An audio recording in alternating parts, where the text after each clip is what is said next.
चुनरिया वीणा सोहे हाथ, ज्ञान के गंगा बहा जा मोर माई। ज्ञान के गंगा बहा जा मोर माई।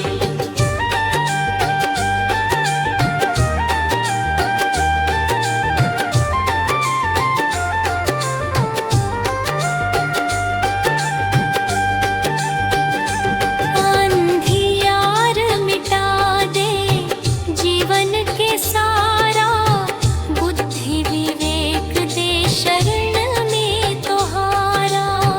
बुद्धि विवेक दे शरण में तोहारा। पुस्तक धरे माई माथे पे चंदन, भाग्य के लेखा लिखा जा मोर माई। भाग्य के लेखा लिखा जा मोर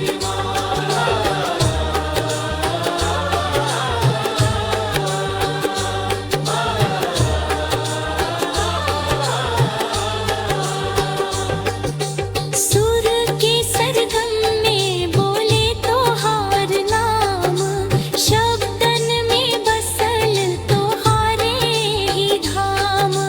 सुर के सरगम में बोले तोहार नाम, शब्दन में बसल तोहारे ही धाम।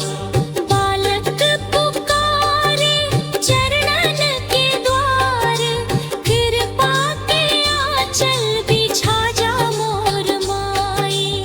कृपा के आंचल बिछा जा मोर माई।